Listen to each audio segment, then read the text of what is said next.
wa mkoa Chacha unamwambia eti anatafuta umaarufu kupitia mimi. Yaani mteule wa rais anatafuta umaarufu kutumia kwa Alikamwe. Umeona sasa mtoto yule? Kinywa kinakutoa kwenye reli. Kinywa kinakupa kazi. Kinywa kinakupandisha na kinywa kinakushusha. Kinywa kinamshusha Alikamwe. Alikamwe afike Christmas nafasi itapata mtu. Atarudi kwenye uchambuzi. Anarudi kwenye uchambuzi. Maono wanaonyesha na ili ahakikishe kwamba mchungaji wa Simba akasema. Na ili ajue kwamba mimi nikisema kitu kinakuwa. Kabla ya Christmas. Kabla ya Christmas utakuja kuniambia mchungaji alisema. Mimi naona najua kwamba huyu watu wanauliza wewe kama nani? Mimi kama unavyoniona. Watu wananiuliza wewe kwa nini umekuwa Mungu?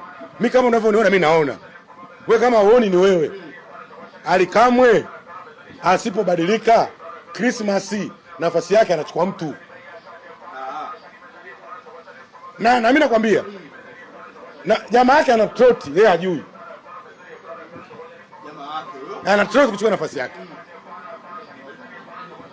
Nasikitika kijana mdogo ndio anatafuta maisha lakini anaharibu wewe, anajaribia. Tuma zimekuwa nyingi sana. Ewa, mdogo wangu umenielewa. Mdogo wangu ndio unachokupendea kwa umenielewa. Tuma zinaongezeka. Kwa nini kila siku Alikamwe? Wewe tu. Kwa sababu hii tuma ya mkuu wa mkoa. Na mkuu wa mkoa ni mtu na unanielewa. Mkuu wa mkoa ni yeye ni mteule wa rais wa Jamhuri ya Muungano wa Tanzania.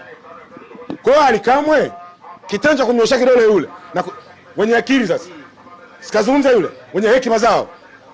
Wewe unaendelea kusifia timu yako. Mkuu wa mkoa mgusi. Watu mamlaka siku zote usiziguse. Bado unanielewa.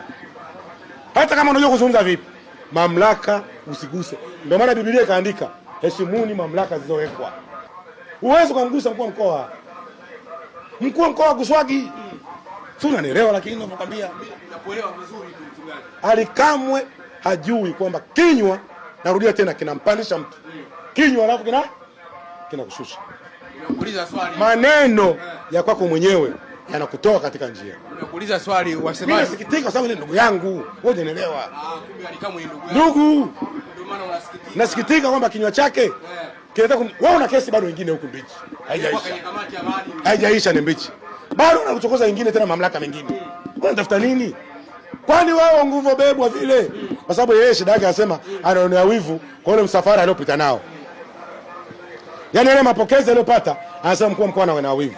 Kwani angeuchuna tu Alikamwe.